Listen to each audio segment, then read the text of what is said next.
Bueno, buenas noches. Arrancamos con esta presentación de las nuevas guías de la Asociación Americana de Corazón 2007. ¿A quién beneficia? Este servidor, Saulo Quiñones, internista y coordinador de la sala de medicina interna del Mario Correa.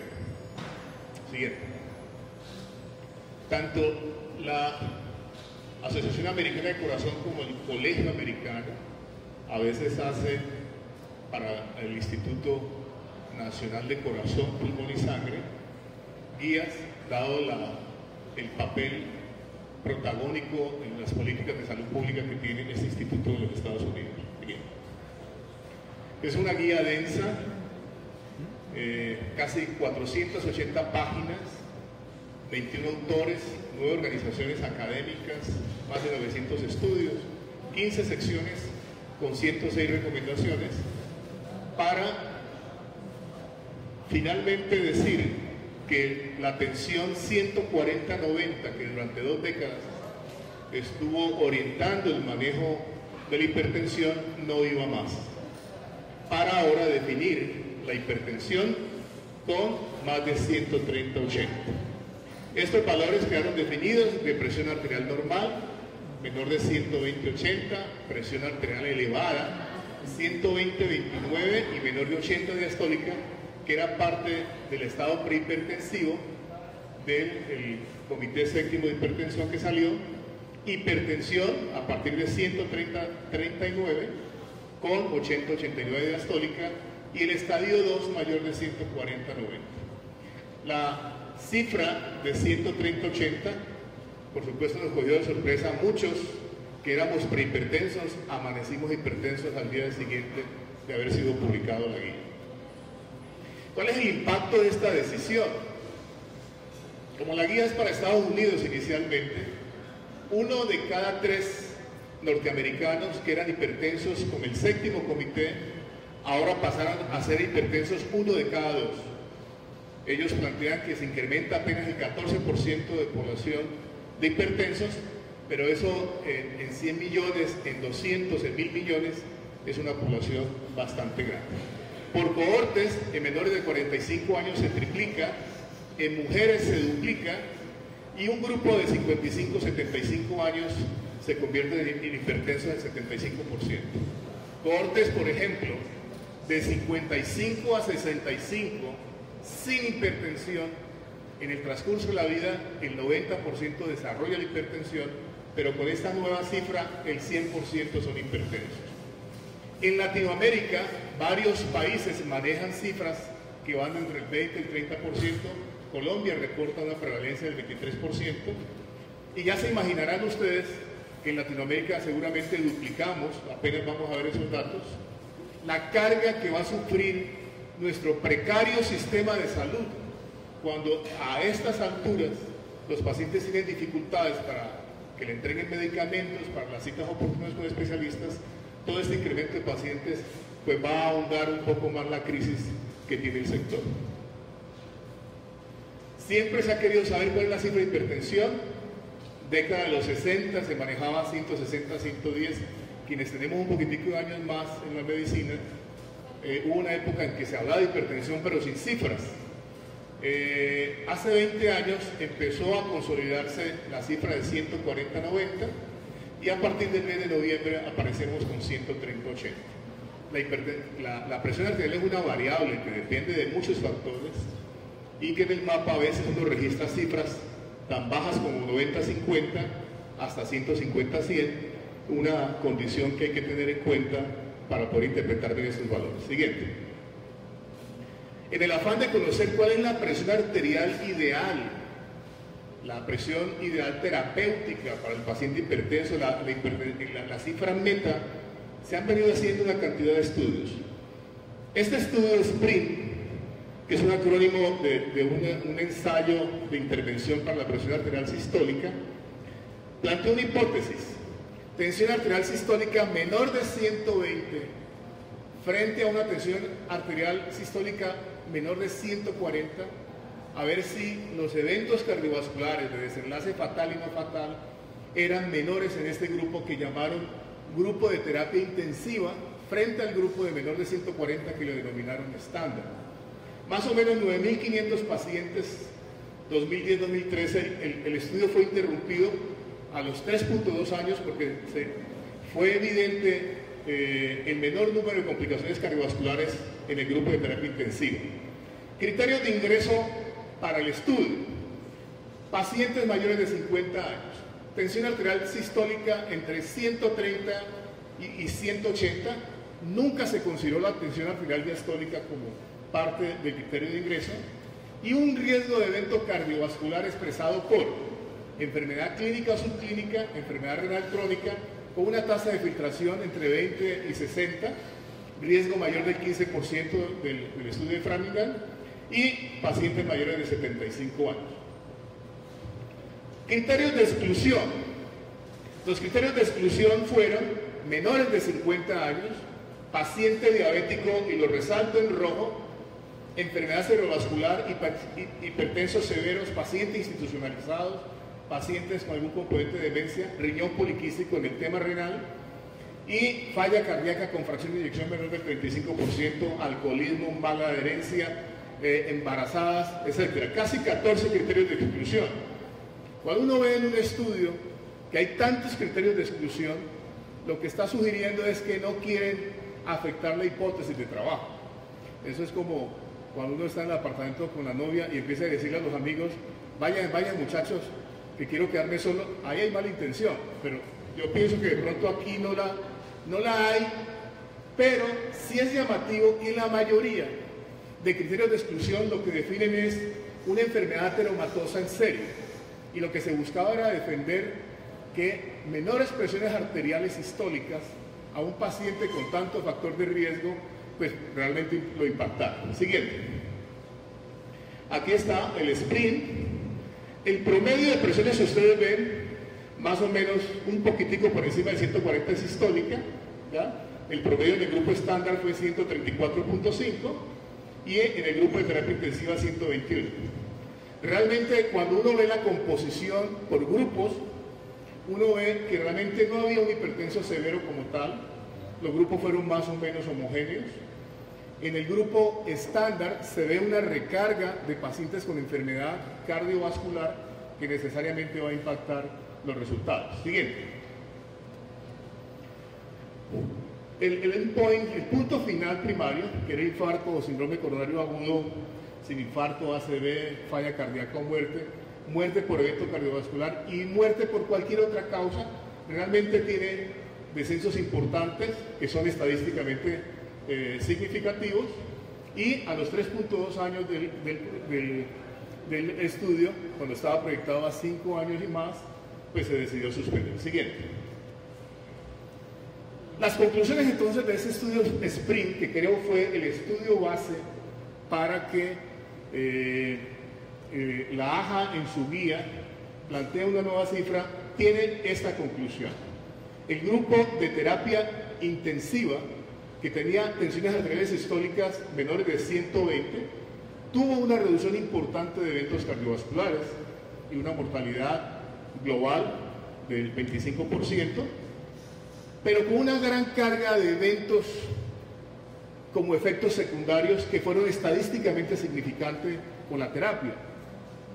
Por ejemplo, episodios de hipotensión, de síncope, de caídas, desequilibrio hidroelectrolítico, hiponatremia, hipocalemia, falla renal aguda, fueron estadísticamente significantes.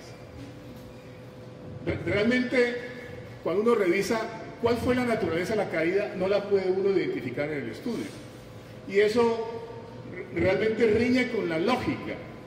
Si un paciente tiene un síncope, pues seguramente va a tener una caída. Al parecer estos caían en el borde de la cama o en la cama completa, porque nunca reportaron una caída como tal. Síncope, hipotensión, desequilibrio hidroelectrolítico, realmente asalta la inteligencia de que este paciente no haya tenido una caída importante con fracturas como un evento adverso importantísimo, que uno lo ve en la práctica médica todo el tiempo. El adulto, cuando empieza a forzar el tratamiento hipotensor, empieza a marearse, a tener caídas y a tener morbilidad importante. El estudio, a pesar de que hablan que aleatorizado controlado, tiene unos pequeños pecaditos que afectan el resultado. Por ejemplo, no hubo un control estricto de los medicamentos que están reconociendo un impacto en la reducción de la morbimortalidad cardiovascular. Y ECASARA-2 estuvieron a la discrecionalidad del investigador, no fue un estudio doble ciego. Está reconocido que esos medicamentos tienen un impacto en la mortalidad cardiovascular, debió haberse controlado esa variable. Las estatinas, que también están reconocidas, impactan la morbilidad cardiovascular, y no se tuvo en cuenta realmente la tensión arterial diastólica, que me parece que, aunque el grupo no tenía menores de 50 años, está demostrado que tiene una variable importante desde el punto de vista del riesgo cardiovascular.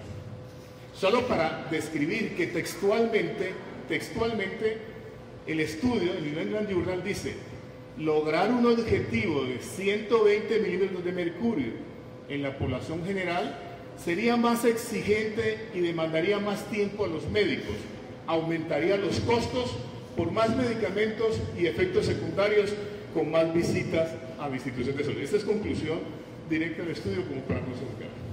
¿Por qué el estudio SPRINT no metió pacientes diabéticos que, digamos, son los campeones en el riesgo cardiovascular? Siguiente.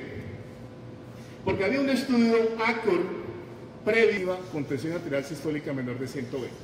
En lo que sí mostró una mejoría fue en algunos eventos de enfermedad cerebrovascular que fueron significantes. Este estudio ACOR, que no demostró con el grupo de tensión arterial sistólica menor de 120, obligó al estudio SPRINT a no incorporar los pacientes diabéticos. Pienso que cuando un estudio en cualquier parte del mundo reproduce el resultado, es que tiene la confiabilidad. Si no, pues tendríamos pues hipótesis por todos lados andando sin poder corroborar si son ciertas o no. Hubo otro estudio, el estudio HOPE, más reciente. Este estudio fue más o menos de valoración, de prevención, digamos, una especie de prevención primaria en pacientes que no eran tan hipertensos severos, 2.700 pacientes, 5.6 años de seguimiento y una edad promedio de 65.7 años. Uno de cada 3 era un hipertenso importante, pero las 2/3 partes se movían con presiones sistólicas entre 130 a 140 y menores de 130. 3 líneas de investigación. Una donde trabajaban con el candesartán, 16 miligramos, y la hidroclorotiazida versus placebo. Otro con la rosuvastatina, 10 miligramos versus placebo, y la combinación de los dos grupos. Conclusión: los pacientes que recibieron candesartán más hidroclorotiazida frente al placebo no mostraron reducciones importantes de eventos cardiovasculares fatales y no fatales. ¿Dónde hubo un beneficio? En pacientes del grupo de tensión arterial mayor de 143.5. Es decir, se sigue sosteniendo que la intervención terapéutica en presiones arteriales sistólicas mayores de 140 es donde se obtiene mayor rendimiento y reducción de los efectos cardiovasculares. Este estudio es referencia para la Sociedad Latinoamérica de Hipertensión. Ellos van seguramente a plantear unas guías, y este elemento prácticamente corrobora que intervenciones por debajo de 140 realmente no aportan mayores reducciones en la cifra de mortalidad y morbilidad cardiovascular. Siguiente. Quisiera como señalar un par de elementos ahí que a veces por efecto de tanto chi cuadrado, de tanta prueba de significancia, nos olvidamos. La presión arterial sistólica aumenta con la edad. Cuando se establecen las curvas se ve claramente cómo la presión sistólica se distancia de la curva de la presión arterial sistólica, que permanece más o menos estable alrededor de los 50 años. Y justo después de los 50 años la presión arterial sistólica aumenta. El octavo comité, que esta guía le da un entierro de tercera, porque no lo menciona para nada, había planteado justo que en los mayores de 60 años solamente intervenir terapéuticamente, darle medicamento si el paciente tenía una cifra de presión arterial por encima de 150/90. Eso, por supuesto, riñe con todo lo que plantea la guía en estos momentos, pero fue un estudio de consenso con el nombre del octavo comité que tuvo su vigencia. Yo pienso que le dieron un entierro de tercera, pero eso será motivo muy seguramente de discusión.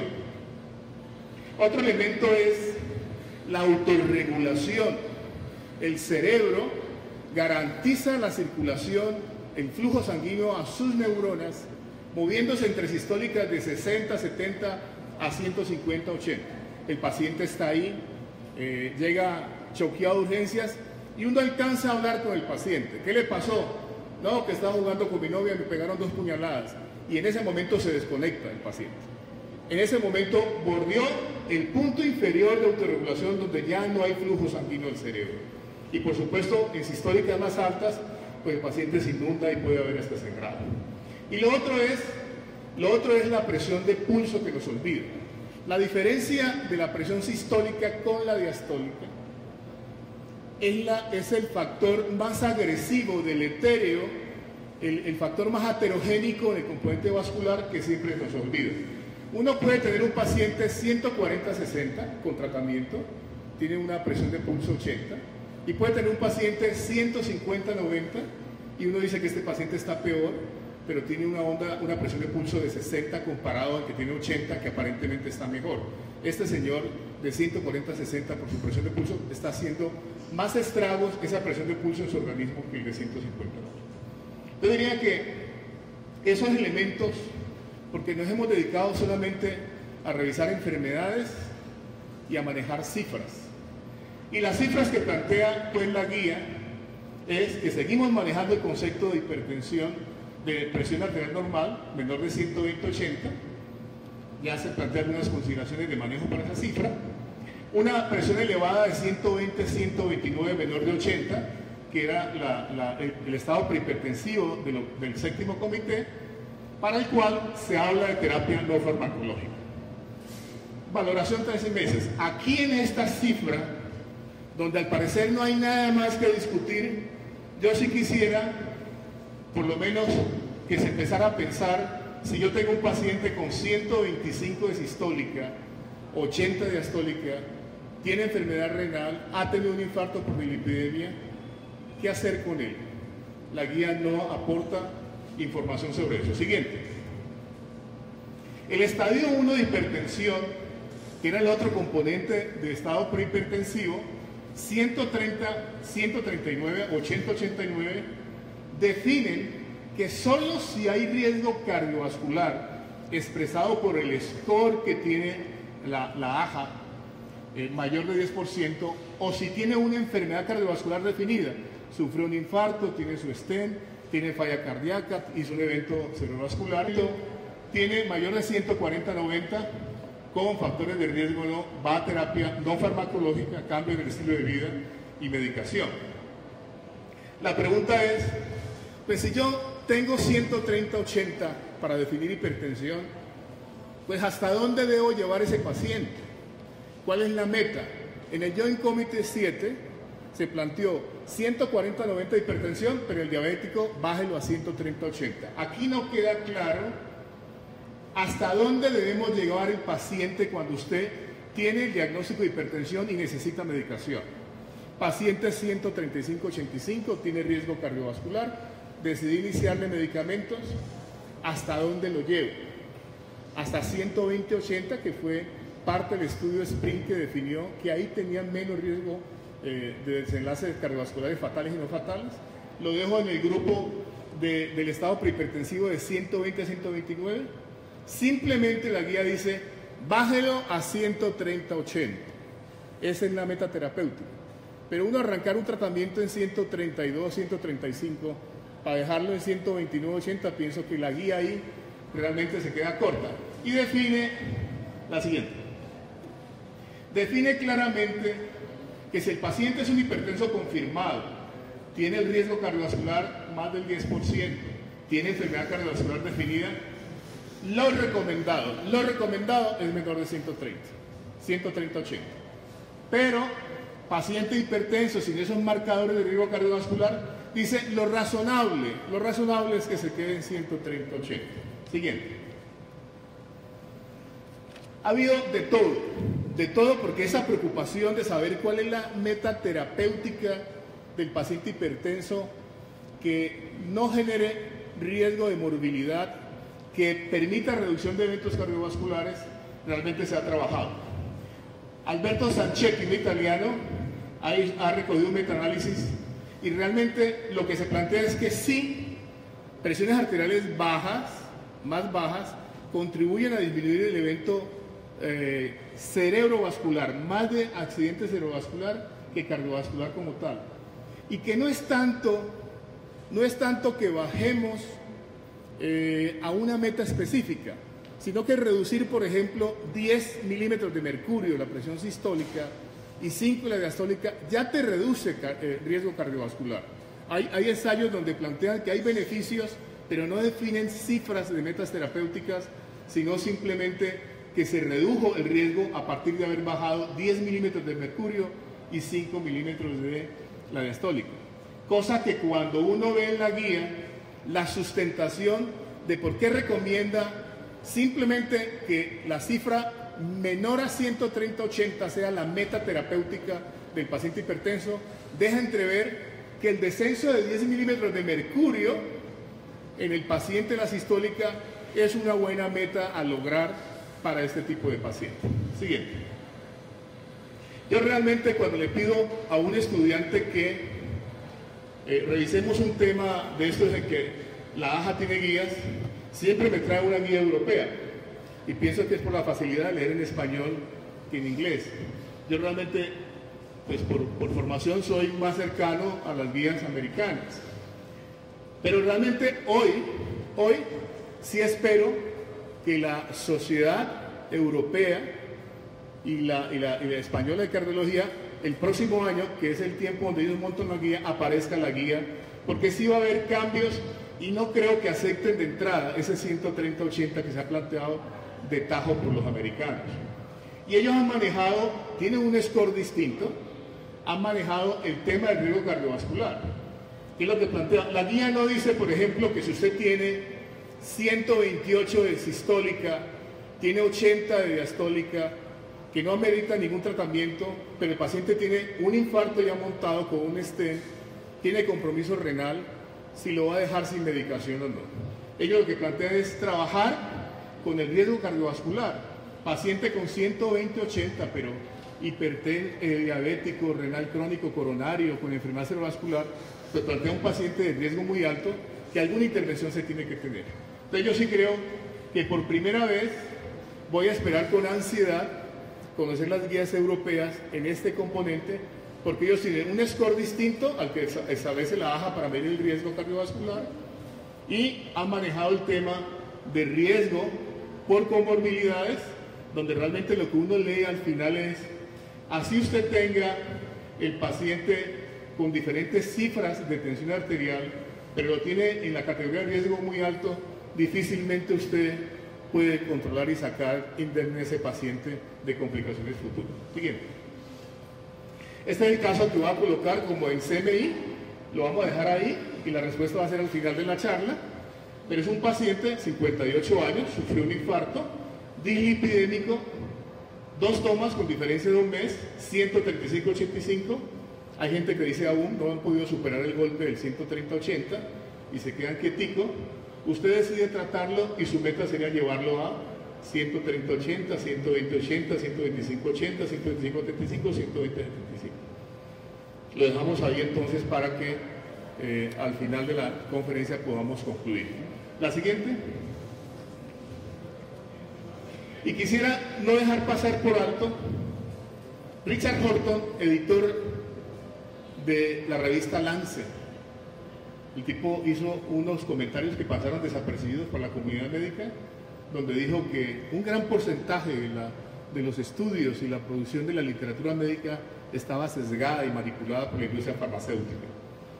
Y él plantea que nos hemos metido tanto en el chi cuadrado, en la prueba de significancia, que de estudios muy pequeñitos realmente estamos arrojando conclusiones enormes, que cogemos como moda alguna tendencia en particular, y dice al final que la ciencia está tornando, pues, dando un giro muy oscuro.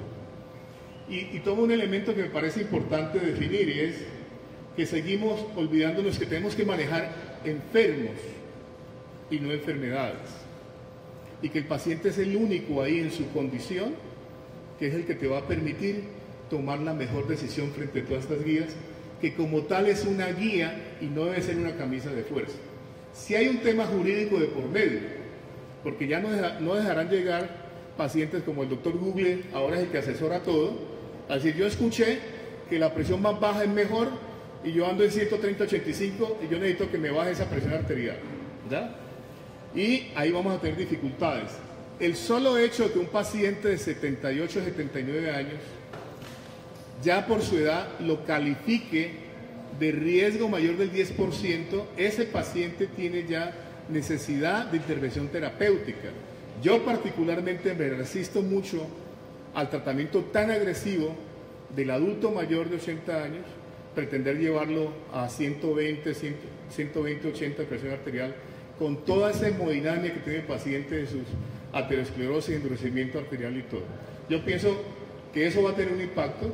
Los traumatólogos van a tener mucho trabajo con tanta fractura de cadera, los cardiólogos con tanto síncope y tanta hipotensión asociado a ese manejo agresivo que se pretende dar con estos pacientes de tercera edad. Voy a dejar ahí para que el doctor Andrés continúe ya en los aspectos generales de la guía. Muchas gracias.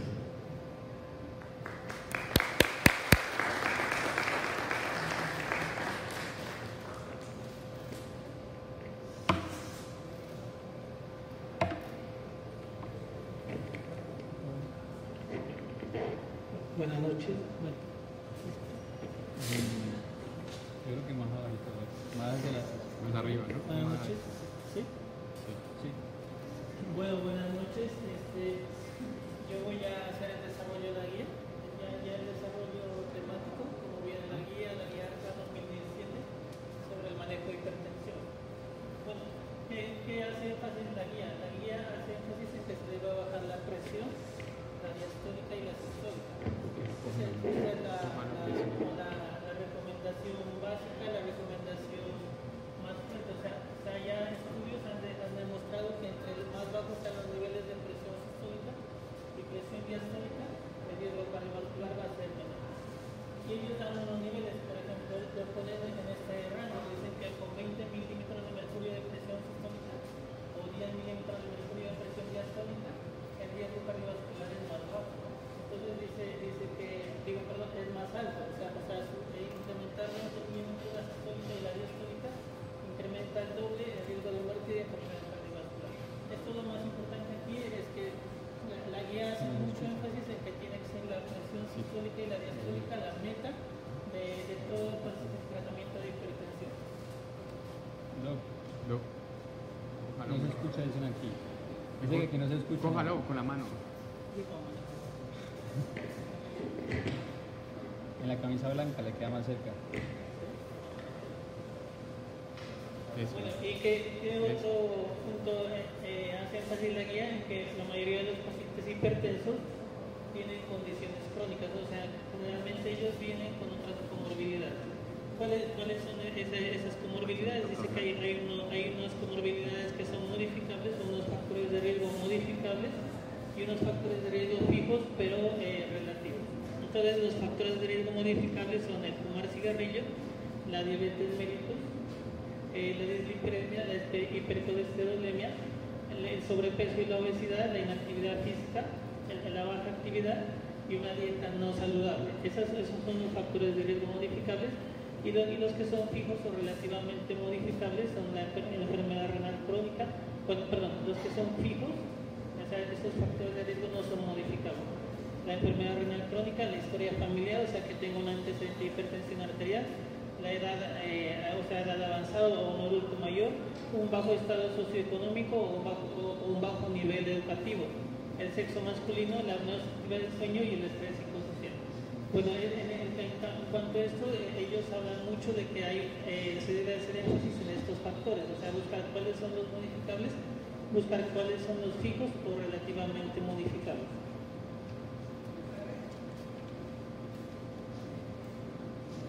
Bueno, en cuanto a la clasificación, ellos ya clasifican la hipertensión con un nivel de evidencia 1, en que tiene que ser una hipertensión, una presión arterial normal, elevada o en estadio 1 y 2, y para prevenir y tratar la presión alta, eso es lo que vamos a ver ahorita.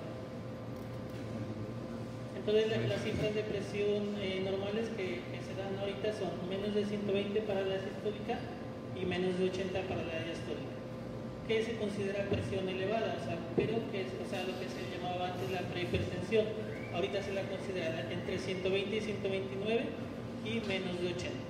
Y ya que se considera hipertensión, se considera la hipertensión clasificada en dos estadios, en estadio 1 y en estadio 2. En estadio 1 la presión sistólica debe estar entre 100 y 139 y la presión diastólica entre 80 y 89. Y en el estadio 2 la presión sistólica debe estar mayor de 140 o la diastólica mayor de 90. Bueno, esa es la clasificación que se tiene ahorita de la presión arterial. Hacen mucho énfasis en que debe ser el promedio de dos lecturas cuidadosas tomadas en dos ocasiones, y como se detalla en la guía. Bueno.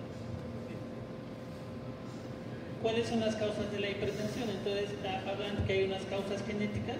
Entonces, en cuanto a las causas genéticas, ellos hacen mucho énfasis en que la hipertensión es un desorden poligénico, es complejo, en que se involucran muchos genes y que la combinación de los mismos influencia en la presión sanguínea, que hay más de 25 mutaciones raras y más de 120 polimorfismos de nucleótidos simples que han sido identificados y que contribuyen a la hipertensión arterial.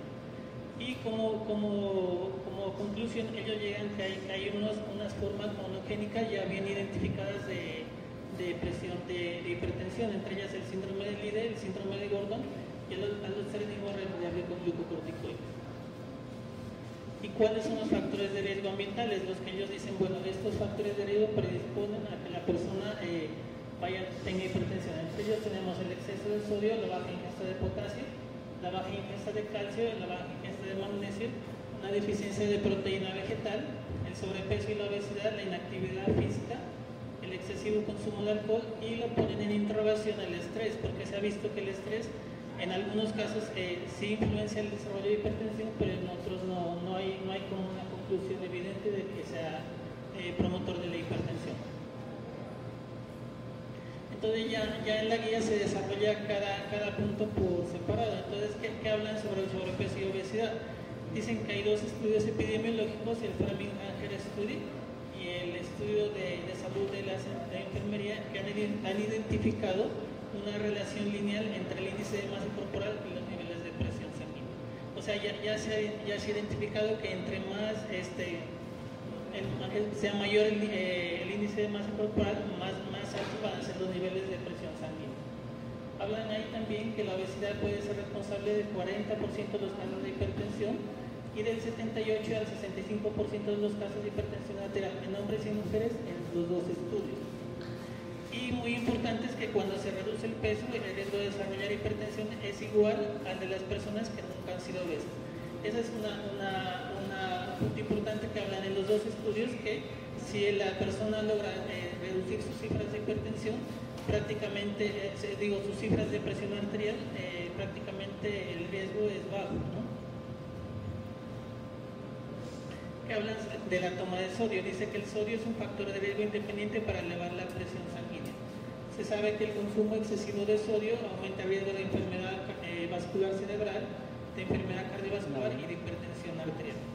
Y también se hace énfasis en que hay unas personas que tienen un riesgo mayor de desarrollar hipertensión que son sensibles a desarrollar hipertensión cuando hay una sobrecarga de sodio. Entre ellos están los individuos de raza negra, los adultos mayores, los adultos con altos niveles de presión sanguínea y las personas que tienen comorbilidades como la enfermedad renal crónica, la diabetes, el síndrome metabólico.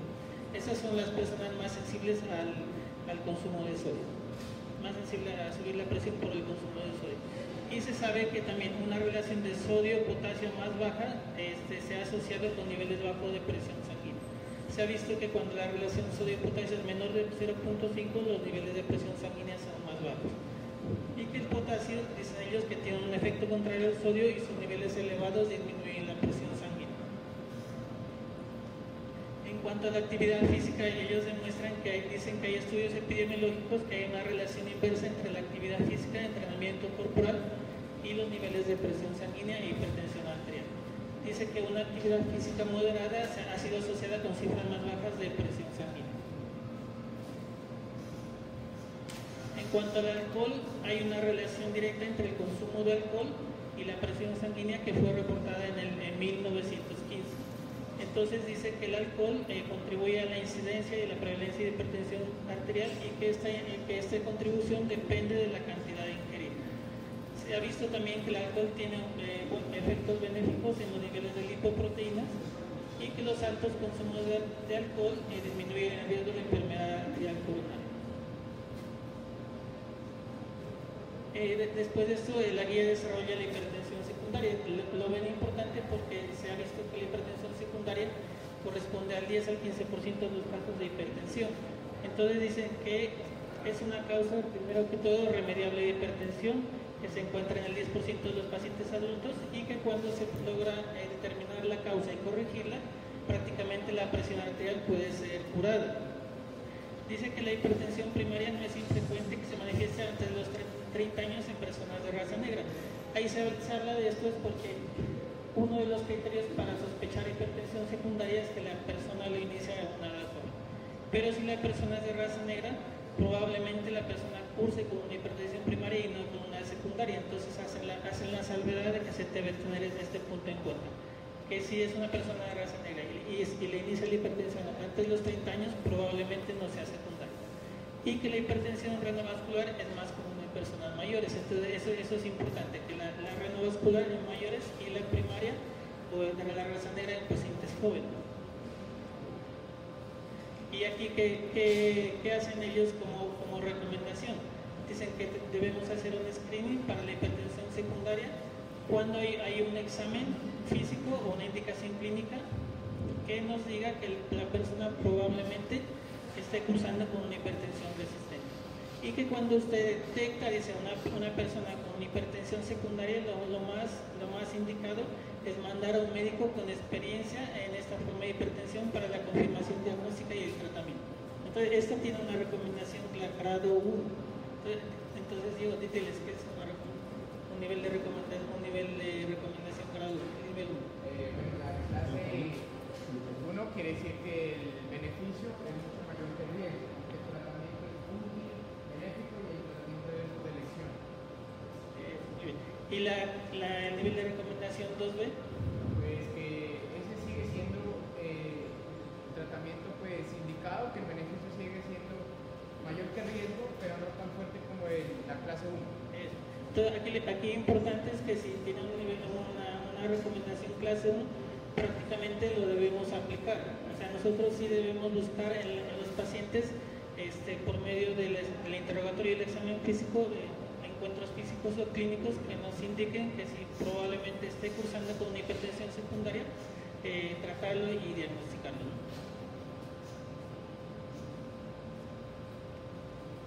Y las condiciones que nos hacen sospechar una hipertensión secundaria son las siguientes. Primero todo, que sea una hipertensión resistente.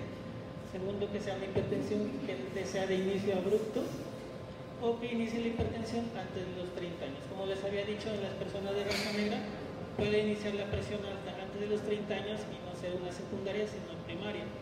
Dice que sea una hipertensión que esté controlada y que de estar controlada se exacerbe, entonces ahí tenemos que sospechar una hipertensión secundaria o que hay una elevación desproporcionada de la presión diastólica para el grado de hipertensión.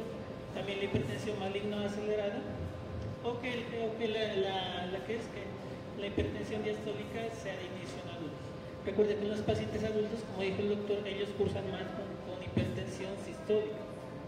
O que sea una hipertensión que no sea provocada o con excesiva hipocalemia. Con todo eso, usted lo que tiene que sospechar es que el paciente cursa con una hipertensión secundaria. Entonces, si usted tiene todo esto, logra hacer, entonces debe hacer el screening para hipertensión secundaria. Y si ya logra hacerlo positivo, o sea, logra demostrar cualquiera de estos, lo debe referir a un médico con experiencia.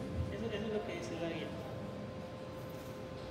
Y aquí hay unas características clínicas, por ejemplo, para sospechar esta enfermedad. Digamos, cuando hay enfermedad del parénquima renal, el paciente generalmente cursa con una creatinina elevada, con un análisis anormal, a veces hay historia de uso de analgésicos o drogas.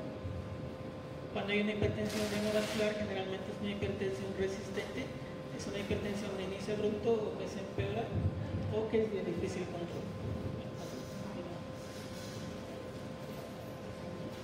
Un hiperaldosteronismo primario, igualmente una hipertensión resistente y una hipertensión que cursa con hipocalemia. Una hipocalemia es espontánea o inducida por diuréticos. La apnea obstructiva del sueño, ustedes ya la saben, hipertensión resistente, la deben sospechar cuando el paciente tiene ronquidos, un sueño que no es reparador y que el paciente cursa con somnolencia diurna. O la hipertensión inducida por el consumo de drogas o inducida por el consumo de alcohol. ¿Listo? El feocromocitoma ya la tiene que sospechar como una hipertensión resistente o una hipertensión paroxística asociada a, por ejemplo, manifestaciones simpáticas, por ejemplo, sudoraciones, temblores, palpitaciones, dolores de cabeza, todo lo cual que sea paroxístico, o sea, que sea por tiempos, que haya mejoría y que recurra. Con el síndrome de Cushing también, ya saben lo que es la cara de luna llena, la obesidad central, la hiperglicemia, la depresión, lo deben sospechar, el hipotiroidismo, el hipertiroidismo y la cortación de aorta. La cortación de aorta, sobre todo en pacientes jóvenes con hipertensión por debajo de los 30 años, ahí la tienen que sospechar. El hiperparatiroidismo primario y la hiperplasia adrenal congénita, sobre todo hiperplasia adrenal congénita en pacientes con virilización, hipertensión e hipocalemia, ¿no? Entonces ahí habla en la guía, dice que cuáles son las sustancias que usted las debe asociar con hipertensión. Entonces hablan del alcohol, de las anfetaminas, hablan de los antidepresivos, de los antipsicóticos, la cafeína, los descongestionantes. Entonces dicen que el alcohol solamente se debe consumir una copa al día para mujeres y menos de 2 copas para hombres para la estrategia de manejo. O sea, el alcohol, esto quiere decir que consumir más alcohol de lo indicado puede contribuir a la hipertensión. Cuando las anfetaminas, los antidepresivos, descontinuarlos, quitarlos, los antipsicóticos, quitarlos, la cafeína solamente se recomienda menos de 300 miligramos al día y los descongestionantes, ya saben, usarlos de corta acción. La ciclosporina también contribuye a la elevación de la presión, los anticonceptivos orales, es bien conocido aquí los AINES, son muy frecuentes que se asocien con hipertensión. Las drogas recreacionales, pues ya saben, la cocaína, las metanfetaminas y muy frecuentes los esteroides sistémicos, la dexametasona, la metilprednisolona y la prednisona. Todos deben evitarse y asociarlos con hipertensión. Y sí se habla mucho del hiperaldosteronismo primario, se debe sospechar. ¿Qué quiere decir el hiperaldosteronismo primario? Que hay un exceso de aldosterona para los niveles de sodio plasmático. ¿Qué característica tiene esta enfermedad? Es que la aldosterona produce mucho daño orgánico. O sea, se sospecha sobre todo en personas jóvenes con hipertensión que ya tienen un daño orgánico, sobre todo un daño cardiovascular o que han cursado ya con una enfermedad vascular cerebral a edades tempranas.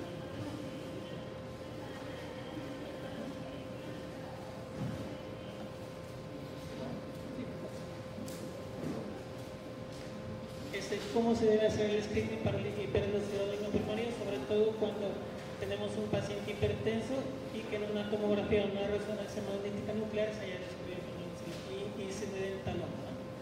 O que sea una hipertensión de inicio temprano, en menores de 30 años, una hipertensión y una enfermedad vascular cerebral que se presenta en pacientes jóvenes o una hipertensión resistente al tratamiento. En cualquiera de estos casos, usted debe sospechar que el paciente esté cursando con aldosterona elevada. ¿Cómo es el diagnóstico? Con la radioaldosterona renina es el método diagnóstico más eficaz. ¿Y con qué se confirma? Con la prueba de supresión con solución salina o la prueba de carga oral con sal. Eso confirma el diagnóstico. Entonces, ¿cuáles son las recomendaciones para el hiperaldosteronismo? Tenemos la primera, si es un adulto con una hipertensión, el screening dice para el aldosteronismo primario recomendado en la presencia de cualquiera de las siguientes condiciones. Entonces, cuando ustedes tengan un adulto con hipertensión, le tienen que hacer un screening cuando tenga estas condiciones. ¿Cuáles son? La hipertensión resistente, que tenga una hipocalemia que sea espontánea o que sea inducida por diurético. Cuando usted descubre un incidentaloma o una masa adrenal en un ataque que se ordenó por otras causas, cuando hay una historia familiar de hipertensión de inicio temprano o una EBC a edad joven, sobre todo a menores de 40 años. Esto tiene una clase de recomendación 1. Entonces, ¿qué es 1? ¿Qué es 1? La clase 1, recomendación 1. Lo que hasta ahora es que el tratamiento es benéfico, más que el beneficio es mayor que el riesgo. Listo. El diagnóstico se hace con el radio renina-aldosterona, es lo recomendado en los adultos, y la confirmación diagnóstica ya saben que es con la prueba de carga oral con solución salina. Y aquí lo importante, y que todavía es recomendación clase 1, es enviarlo a un endocrinólogo. Eso es lo que ellos dicen, enviarlo a un endocrinólogo o un experto en el tratamiento de esta clase de patología.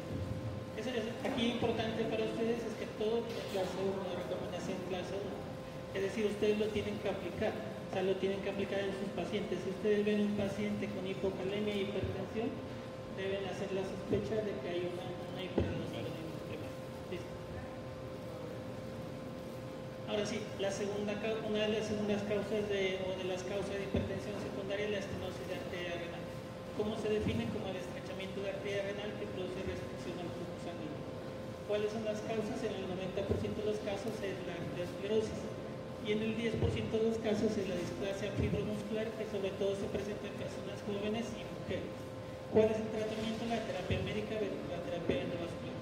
Las dos han sido controversiales, o sea, no se sabe cuál es la terapia indicada. Si dan unas recomendaciones ellos aquí sobre cuál se debe escoger, pero realmente no se sabe cuál es la que usted debe seguir.